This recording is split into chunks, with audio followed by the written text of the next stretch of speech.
Alright, always leave no trace. Another beautiful morning here by the looks of it already. I am up high in the Wicklow Mountains. Mucklagh is just here, the top of Mucklagh Mountain. And as I walk out here, you'll be able to see more mountains. It's 7:30, I'm packed down, I haven't had breakfast yet because I believe there is a place open at the bottom of the mountain where I can have a cooked breakfast. So let's keep our fingers crossed for that. Head good, body good, feet good, mind good, all good. Let's go.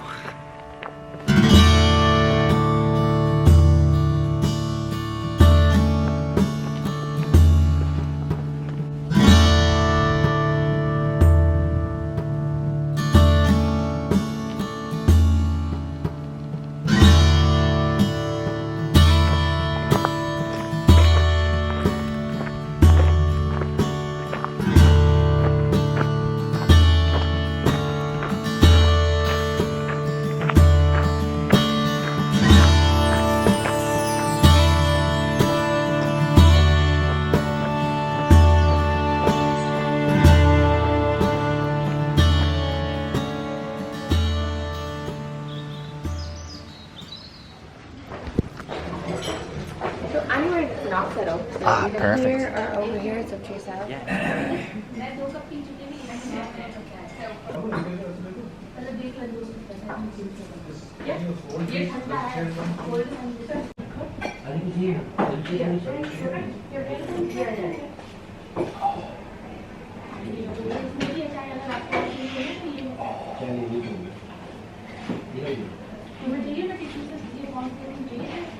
Oh, that's good coffee. Very nice.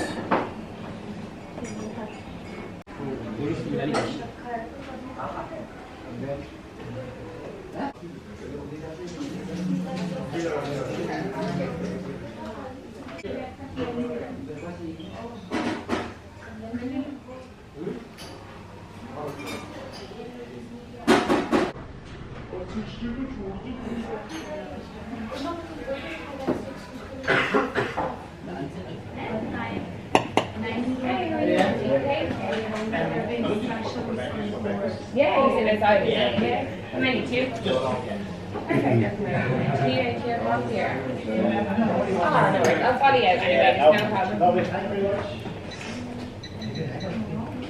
By far the best breakfast yet. By far. Black pudding, white pudding, sausages, hash browns, everything cooked to perfection. Bacon's a little bit overdone for me, but that can happen from time to time. 4 pieces of toast, coffee, full Irish breakfast. It'd be hard to beat this. Honestly, this would be one of the better places I would imagine you could have an Irish breakfast in Wicklow.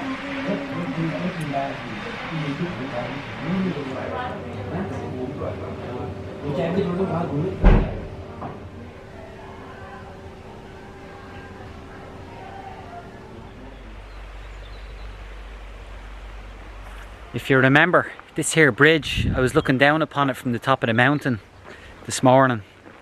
This is Military Road. It runs through the Wicklow Mountains. It's called Military Road because it was built by the British government after the rebellion, the Irish rebellion in 1798.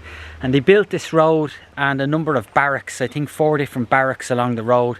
And the idea was that so that they could eliminate the last of the resistance here in Ireland, the people who were fighting for their independence.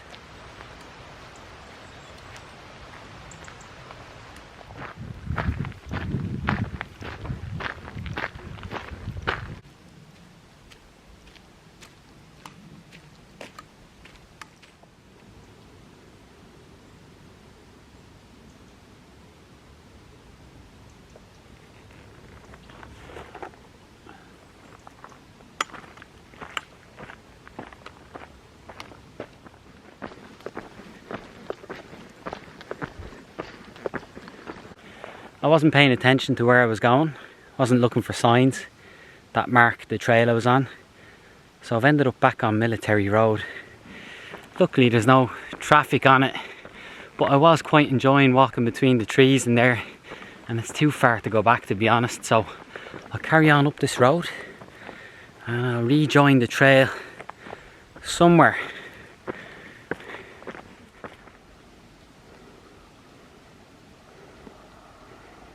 Lads, 4 of them cycled 90 kilometres today from Baltinglass all the way around and up to here, and they're going back down. And there's a father and son in the group. The son is 52 years of age and the father is 73. 90 kilometres cycling in the Wicklow Mountains at 73 years of age.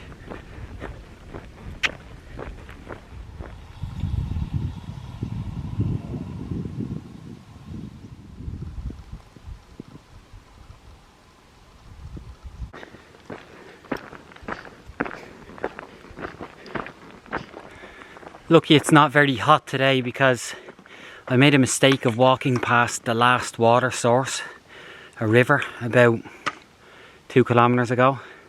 I realised after the fact. And there are more rivers ahead, but not before where I intend on camping, if that makes sense. So I'm going to have to make do this evening and tomorrow morning with the water in my bag. It's around just over 2 litres.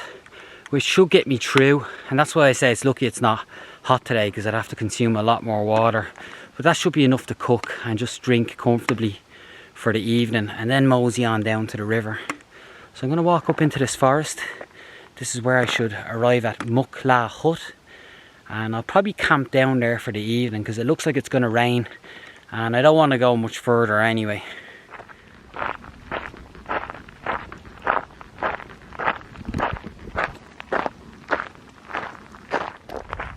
I forgot about this, and let's hope this, what do you call it, a rainwater butt or something like that. Oh, that is a gift. That is such a gift. Oh yes. The next river is about 30 minutes walk, 40 minutes walk downhill, which I'm obviously not going to walk down and walk back. And I didn't think that this might be here. Bit of grass inside. I'll boil this. This will do for cooking. Maybe even coffee. This was built by Mountain Meitheal. And you can see here, you have a spatula and some antlers, very important. And on the other side, you have a post box. Inside the post box, someone's left some spare camping gas, which could come very useful for somebody. A guest book, some maps, some spare batteries, a pen. There's the coordinates of the hut. You could sleep in here if you wanted to, with your sleeping bag for sure. The only thing about sleeping in here without a tent is that you would surely be bitten through the night. You wouldn't be able to rest easy as you can inside a tent. And then of course you have the fireplace here. You have the rainwater collector, which has been my saviour today, and a nice picnic bench. I'm going to camp around the side there. There's a couple of people coming behind me who I suspect may camp here as well this evening. And that's it, a nice little quiet pocket on the Wicklow Way. I'm really happy to be camping early. I'm going to put up the tent, cook some food, have a cup of coffee and get settled in for the night. This is my living quarters in here, my humble abode. Very cosy, as you can see. Underneath the sleeping bag you can see the yellow roll mat. Then you have the sleeping bag itself. It's a Van Gogh Cobra 600, not the warmest of bags, but I have a Sea to Summit sleep liner which I can put inside the sleeping bag if it gets cold at night. And then up the top you just have an inflatable pillow. I found one that I find comfortable. It's Trekology. A Luft is the name of the sleeping pillow. And that's all that's in there for now. I'll just put a couple of my personal items over the far side, like my book, my phone, my charger, and then the bag itself I'll just keep in the vestibule here, the porch area, quite tight. It is touching off the side of the tent when I go to sleep, so I sometimes need to put a waterproof cover over the bag just to make sure no water seeps into it. So that's it. That's my setup inside the Vango Nevis 100.